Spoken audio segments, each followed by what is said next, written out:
ग्रंथ नाम दासबोध ऋषीशांचा संवाद दशक चौथा समास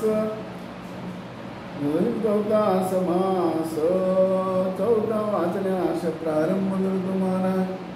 श्री गणेशाय नमः. ओम सरस्वती नमः. ओम श्री सिद्धरामेश्वराय नमः. मागा झाले निरूपण नामस्मरणाचे लक्षण.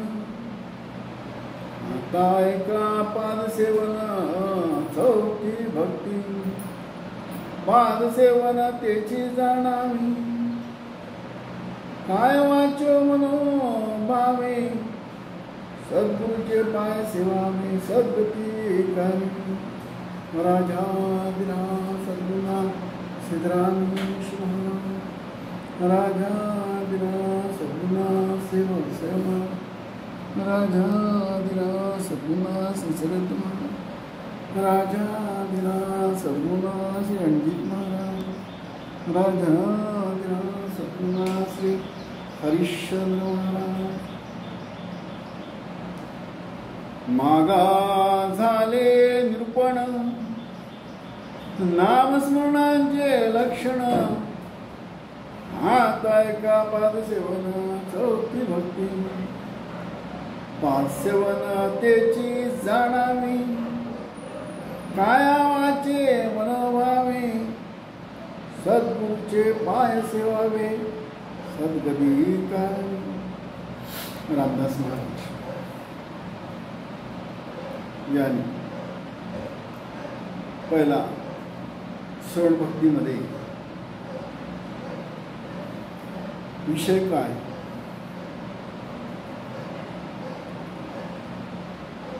श्रवण भक्तीमध्ये विषय काय, जन्म म्हणजे काय, मरण म्हणजे काय, देव म्हणजे काय, सृष्टी म्हणजे काय, प्रकृती म्हणजे काय, पुरुष म्हणजे काय, सगळ्यांचं विषयांचं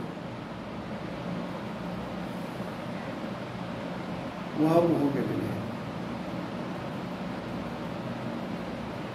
कीर्तन विषय कळला, भक्ती का करायची, सद्गुरू का पाहिजे. भक्ती म्हणजे काय, सद्गुरू म्हणजे काय, जन्म म्हणजे काय, मरण म्हणजे काय, देव म्हणजे काय, सद्गुरू म्हणजे काय, म्हणजे सगळ्या विषयांचा चर्चा म्हणजे उकल. त्याच्यामुळे कळलं भक्ती का करायला पाहिजे, सद्गुरू कशाला पाहिजे. दुसरी भक्ती चालू होते. पहिली भक्ती समजली, शेवट भक्ती म्हणजे काय, म्हणजे हा विषय काय कळला. नंतर दुसरी भक्ती चालू होते, कीर्तन. विषय आवडला मग आपण काय करतो, रिपिटेशन. परत परत एखादा गाणं आवडतं की ना आपल्याला, या गाण्याची सूर किती सुंदर आहे, ह्याचे अर्थ किती सुंदर आहे, इनर मिनिंग. मग काय करतो आपण, स्वर आणि अर्थासकट गातो आपण कीर्तन. तसं विषय कळला काय आहे, भक्ती म्हणजे काय, ज्ञान म्हणजे काय, देव म्हणजे काय, सद्गुरू म्हणजे काय. नाही भक्ती केली तर काय होऊ शकतो, भक्ती केली तर काय होऊ शकतो. सगळ्या विषयांचं उहापोह चर्चा. आवडलं ना आपल्याला, भक्ती करायला पाहिजे. मग आपण काय करतो, रिपिटेशन, चांटिंग ऑफ भजन, कोर भजन, चांटिंग ऑफ निरूपण. म्हणजे काय, छान भजन रोज करतो ना आपण, बरं वाटतं ना म्हणून करतो. जसं एखादं गाणं आवडलं तर परत परत गातो की नाही, स्वर लावून आणखीन चांगलं, आणखीन चांगलं, आणखीन चांगलं, आनंद वाटतो. तसं भजन, 4 भजन रोज आवडीने करणं. निरूपण आवडीने परत परत ऐकणं, आनंद वाटतो, सुख मिळतं, शांती मिळते.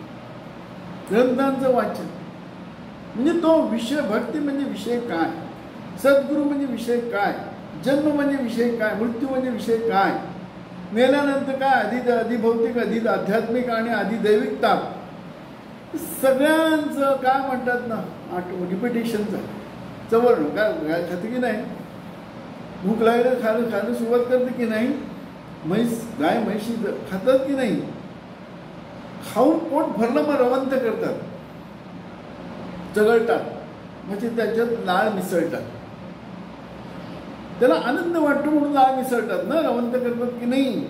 तसं इकडे कीर्तन म्हणजे रवंत करणं, त्याच्यामुळे पचन सुंदर होतं आणि आरोग्य चांगलं. इकडे 4 भजनं निरूपण. आता आपण निरूपणाला एक रविवार येतो, दुसऱ्या रविवार येत नाही असं होत नाही ना, आवडतं ना, सगळं काम धाम सोडून आपण आवडीने रविवारी येतो. काय येतो, आवडतं, विषय कळला, आवड निर्माण. असं मुलगा शाळेत जात नाही तर शाळा म्हणजे काय विषयच माहिती नसतो, शिक्षक म्हणजे काय विषयच माहिती नसतो, बळजबरी करावी लागते, नेऊन ठेवावं लागतं त्याला बळजबरी. सुरुवातीला रडत जातो, नंतर त्याचं आवड लागल्यानंतर स्वतःहून तयारी करतो शाळेचं. मुलांचं काय म्हणतात, मुलांमध्ये रमतो, शिक्षकांमध्ये रमतो, त्या वातावरणात रमतो, आवडीने सांगायची गरज नाही. तो वेळेवर उठणार, पाठ्यपुस्तकं भरणार आणि शाळेतून आल्यानंतर मग अभ्यास गृहपाठ वगैरे. त्याला कळलं ना महत्व काय आहे शिक्षणाचं. तसं इकडे भक्तीचं महत्व, सद्गुरूचं महत्व, जन्माचं महत्व, मरणाचं महत्व आणि कर्माचं महत्व, तर सगळ्याचं महत्व सगळं कळलेलं आहे. हे केलंच पाहिजे, अन्यथा काय दुःख भोगावं लागेल, अन्यथा दुःख भोगावं. 84 लाख योनी, नरक यातना, यमयातना, सगळ्यांचा अभ्यास झाला. काय वाटत, रोगी असो ना, रोगी रोग लागल्याशिवाय डॉक्टरांची त्याला किंमत येत नाही. रोग लागायला मग डॉक्टरची किंमत कळत. निरोगी आयुष्य म्हणजे काय, रोगी आयुष्य म्हणजे काय, ते दुःखदायक आहे, त्रासदायक आहे. तसं भक्ती सत्संगाशिवाय या जीवाचं आयुष्य, या देहाचं आयुष्य, मनुष्याचं आयुष्य रोगी माणसाचं. रोग कुठला, जन्ममरणाचा रोग आहे तो, सुख दुःखाचा रोग आहे तो, विषय सुखाचा रोग आहे तो. तो कळल्यानंतर मग कीर्तन भक्ती जोरात करतो. कळलं ना त्रास काय, पण दासबोधात क्षण भक्तीत उलगडून सांगितलेलं आहे तुम्हाला. आम्हाला सगळ्यांना कळतं, ही आपलीच काय म्हणतात, रामायण महाभारत आपलंच आहे, ह्याच्यात लिहिलेलं आहे, दासबोधात लिहिलेलं आहे किंवा भागवतात लिहिलेलं आहे, कुठल्याही ग्रंथात लिहिलेलं आहे, आपलाच महाभारत, आपलाच रामायण, सगळं त्याच्यात लिहिलेलं आहे. हे कळल्यानंतर मग महत्व कळलं, भक्ती का करायला पाहिजे, सद्गुरू का पाहिजे, कीर्तन भक्ती सुरुवात, मनन म्हणतात त्याला, रिपिटेशन. श्रवण कीर्तन, विष्णू स्मरणम, नामस्मरण म्हणतात, ती 34री होती. सद्गुरू आपल्याला आपली ओळख होण्यासाठी बीज मंत्र देतो. कारण आपण समजतो ते आपण नाही. का बोलला असे वल्ल्या रंगा, सगळे वल्ल्या रंगाला भोगलेलं आहे. देव दानव मानव सगळे वल्ल्या रंगाला बोललेले आहे. कुठला वल्ल्या रंग, मी देह आहे हा वल्ल्या रंग, मी सुखासाठी जगतो हा दुसरा वल्ल्या रंग. त्याच्यासाठीच तो वल्ल्या रंगाला होतो. ज्याला तो सुख समजतो तो सुखच नाही हे सद्गुरू म्हटल्यावर कळतं. काय सुख म्हणजे काय? पाहिजे ते मिळणं, हवं ते मिळणं, हव्याचं यश मिळणं, हव्याचं महत्व मिळणं, ह्याला सुख म्हणतात लौकिक मध्ये. अज्ञानी लोक, कारण हा जग काय आहे? अज्ञानी लोकांचा, आंधळ्या लोकांचा. आंधळे म्हणजे काय? स्वतःला ओळखत नाही ना, म्हणून आंधळे आहे. स्वतःला ओळखत नाही, देवाला ओळखत नाही, फक्त देहाला मानतात. देह. आई मुलावर प्रेम करते, कुणावर प्रेम करते? देहावर प्रेम करते. मुलगा आईवर प्रेम करतो, कुणावर प्रेम करतो? देहावर प्रेम करतो.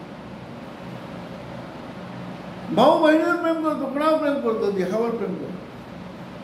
बहीण भावावर प्रेम करतं, कुणावर प्रेम करतं? देहावर प्रेम करतं. बायको नवऱ्यावर प्रेम करतं, कुणावर प्रेम करतं? देहावर. नवरा बायकोवर प्रेम करतो, देहावर. नातेवाईक सगळं लौकिक देहावर प्रेम करतात.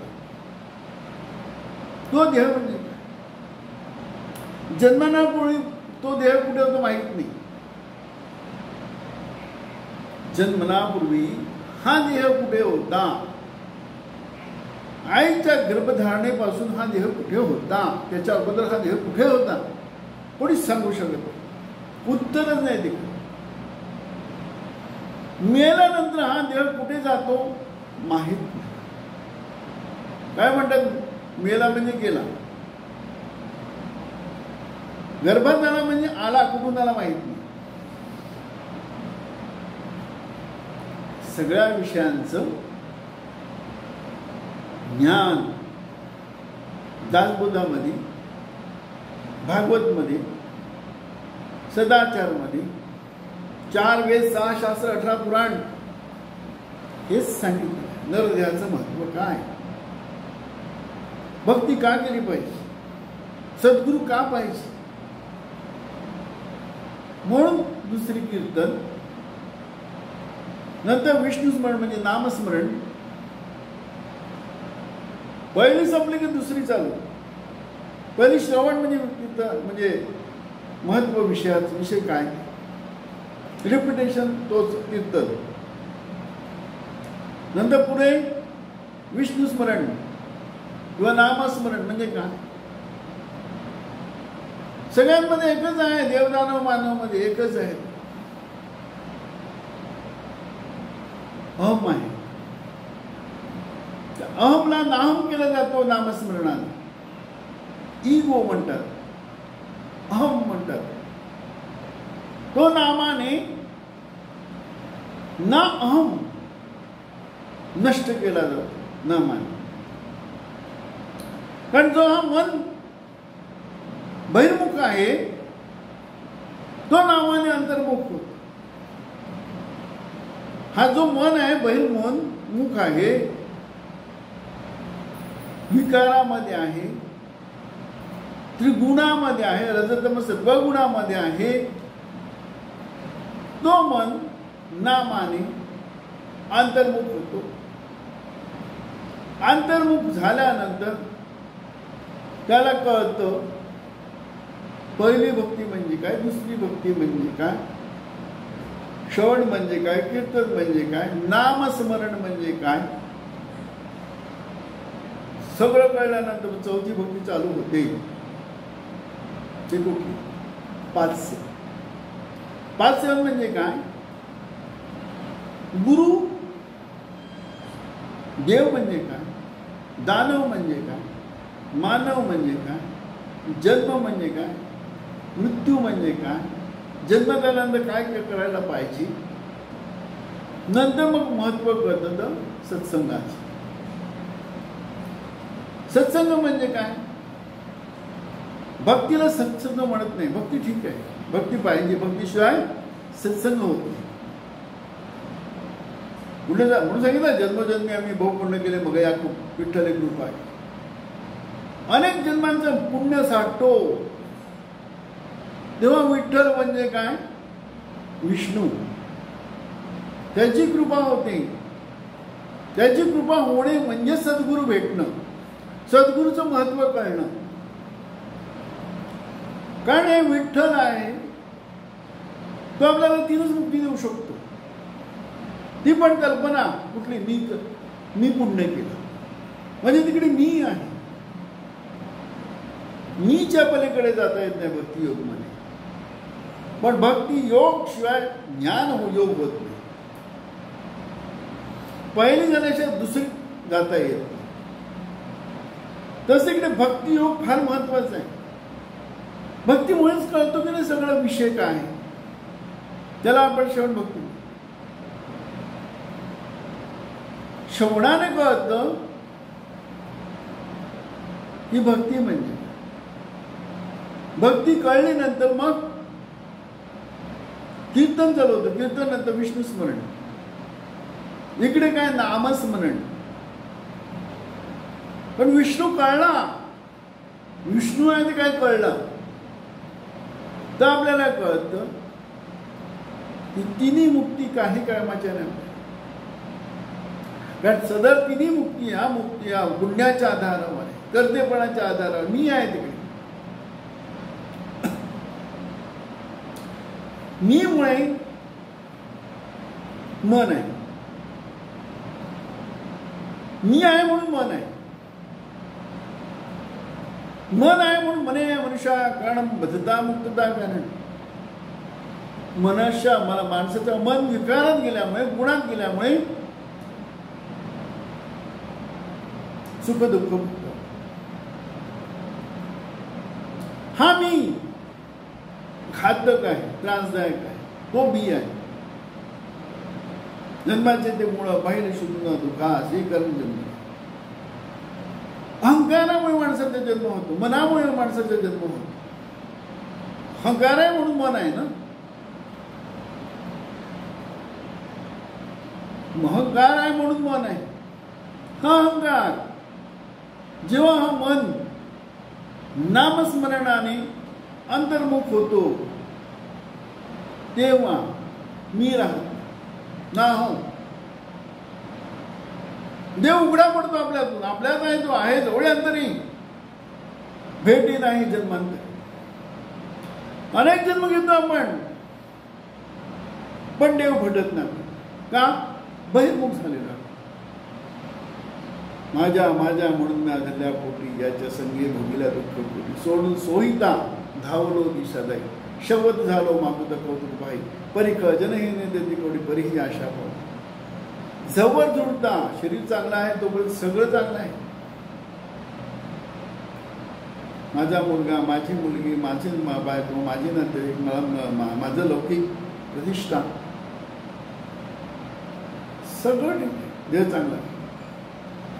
पण देह जेव्हा त्रास द्यायला लागतो सुरुवात, जवळ धुळता तवर तरीची पीठ. शरीर चांगलं आहे तोपर्यंत सगळं चांगलं आहे. चरचर झाल्या हेची निंदक होत. जेव्हा शरीर रोगी होतो, सळायला सुरुवात होतं, घाण येते, लग्नाला जायला होत नाही, संडासला जायला होत नाही, स्वतःच सुद्धा करता येत नाही, उलट्या होतात, घाण होत, सगळे कंटाळतात आणि स्वतःही कंटाळतात. स्वतः कंटाळणं फार महत्वाचं. 4 दिवस सगळं प्रेमाने करणार, पण ह्याला आतून काय वाटते, ही काय माझी दशा झाली, किती वाईट गोष्ट हा शरीर नाही. ह्या शरीरापासून किती त्रास आहे, दुःख आहे. काही करतात ना, अपंग म्हणतात ना, अपंग अधू पॅरालाइज झाला कळतं का. हात चालत नाही, पाय चालत नाही, डोळा चालत नाही, तोंड चालत नाही, डोकं चालत नाही, मशीन बिघडते. आपलीच घाण आपल्याला मारते, आपलाच वास आपल्याला सहन होत नाही. जवळ झुडता तवर तनुची कधी जल झाले हेची निंदक होती. याची दुःखे तुला मी सांगू किती. तेव्हा देवाण म्हणून येतो श्रीधर काकुळत. तेव्हा तो देवाला शरण जातो. देव काय म्हणतो, तू गर्भात काय सांगितले ना? हृदय म्हणजे काय आहे?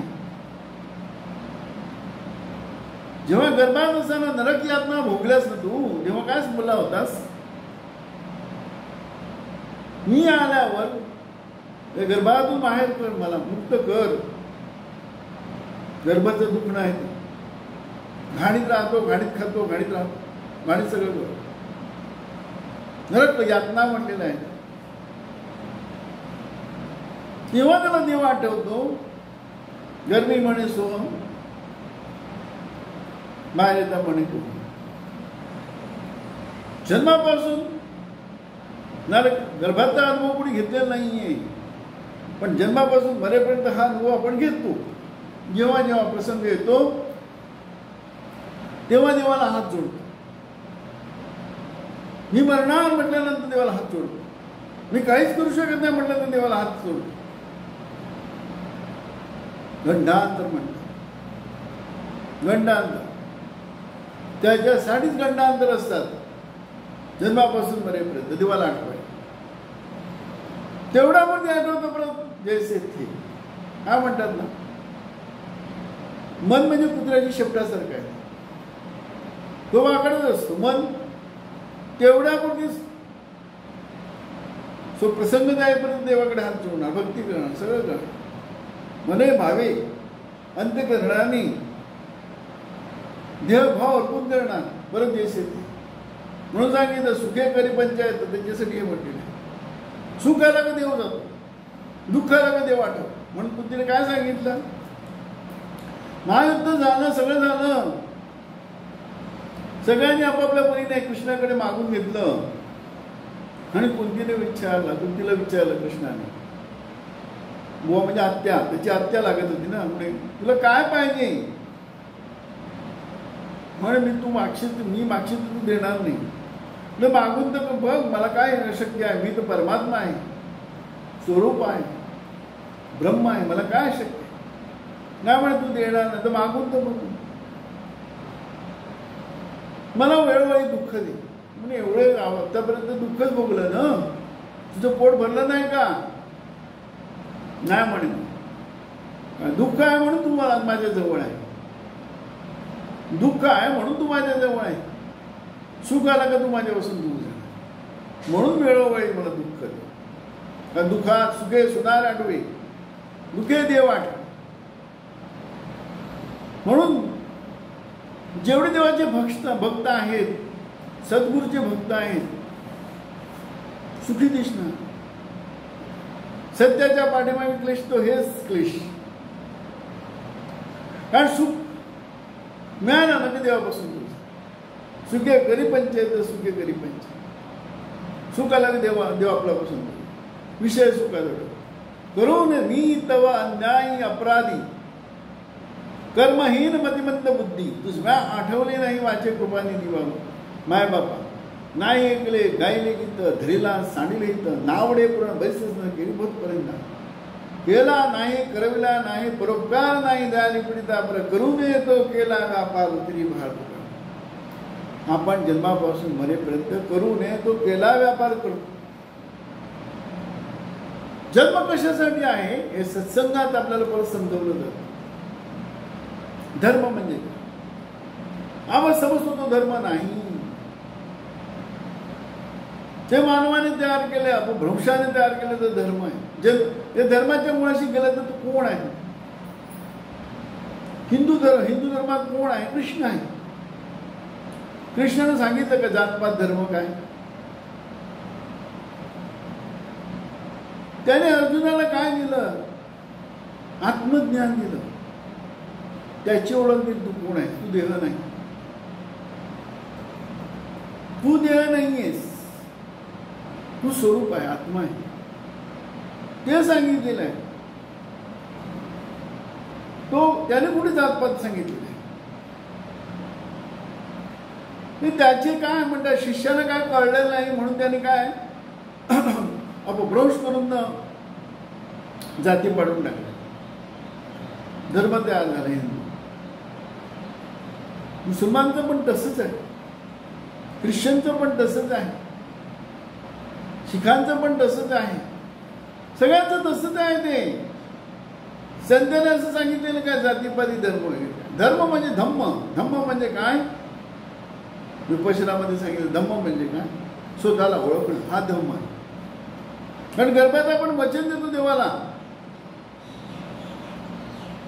की मी माझा दिलेला नरदेहाचा उपयोग करेन, मी मला ओळखण्याचा प्रयत्न करेन, भक्ती करेन, ज्ञान होण्यासाठी.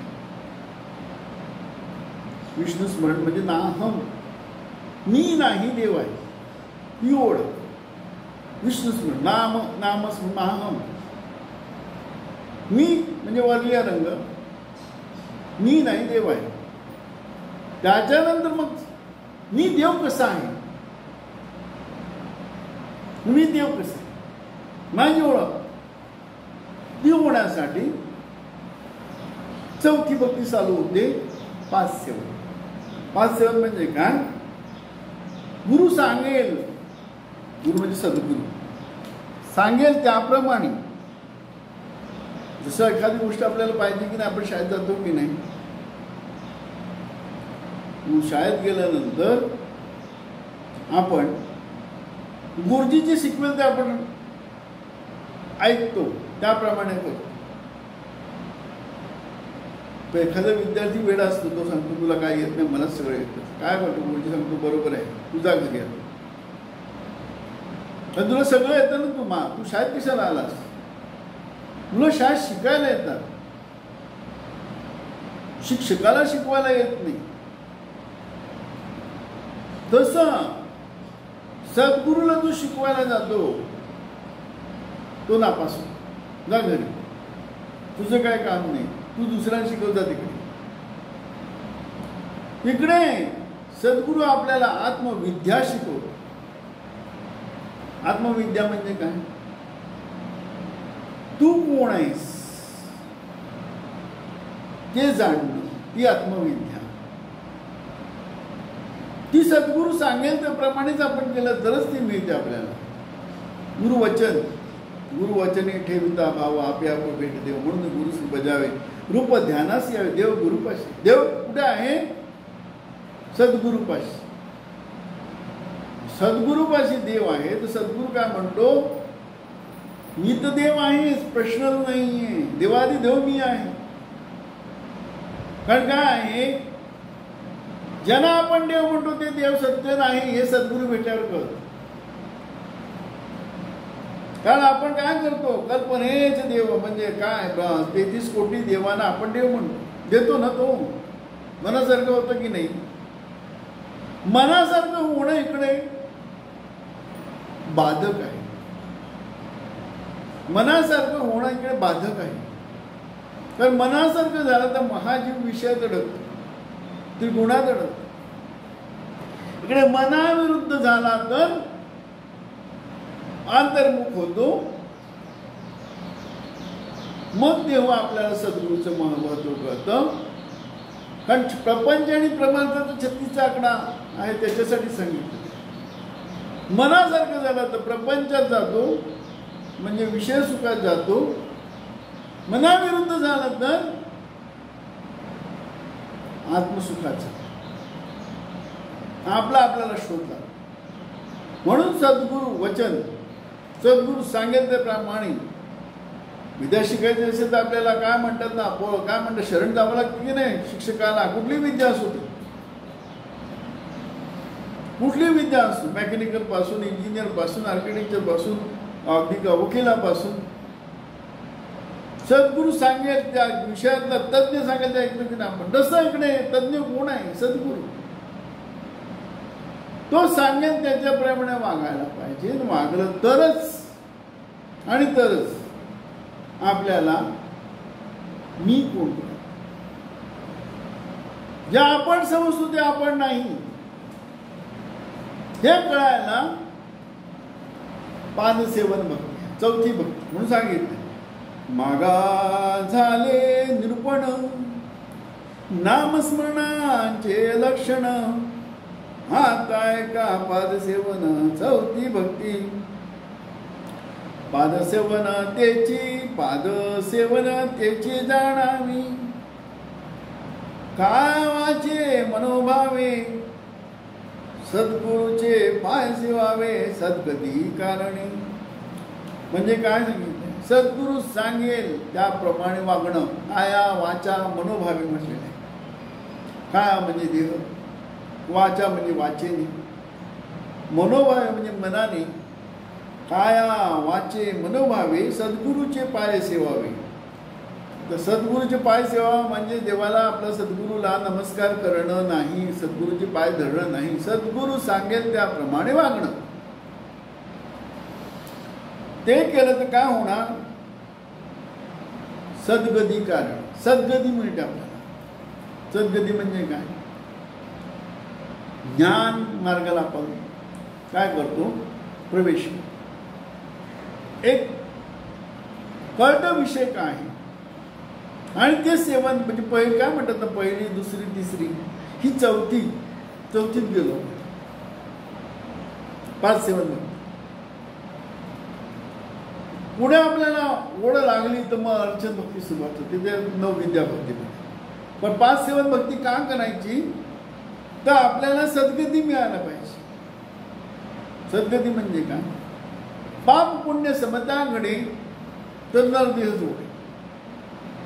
पाप पुण्य समता घडे तर नरदेह जोडे.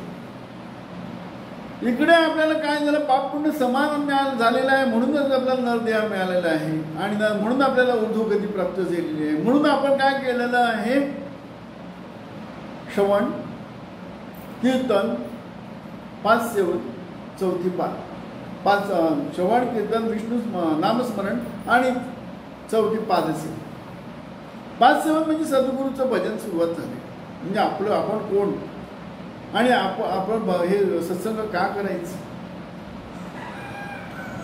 सद्गुरू म्हणजे सत्संग. सद्गुरू काय सांगणार आपल्याला, सगळं करा काय हरकत नाही, सगळं करा पण मी करत नाही. आपण आत्मा राम करता हे जर कळले, काय काय संकल्प मने उठले. सगळं करते पण जातो इकडे. तर नामस्मरण भक्तीतच कळलेलं आहे, मी नाही आहे, देव आहे. त्या देवाची ओळख सद्गुरू सांगेल त्याप्रमाणे वागलं आपल्या ओळख. म्हणून सांगितलेलं आहे, मागा झाले निरूपण नामस्मरणांचे लक्षण. हातायका पादसेवना चौथी भक्ती. पादसेवना त्याची जाणावी, काय वाचे मनोभावी सद्गुरूचे पाय सेवावे सद्गती कारणे. राजाधिराज सद्गुरुनाथ सिद्धरामेश महाराज की जय. राजाधिराज सद्गुरुनाथ श्री भाऊसाहेब महाराज, राजाधिराज सद्गुरुनाथ श्री सर्वत्र महाराज की जय. राजाधिराज सद्गुरुनाथ रणजित महाराज, राजाधिराज सद्गुरुनाथ श्री हरिश्चंद्र महाराज की जय. राजाधिराज सद्गुरुनाथ श्री तारकर महाराज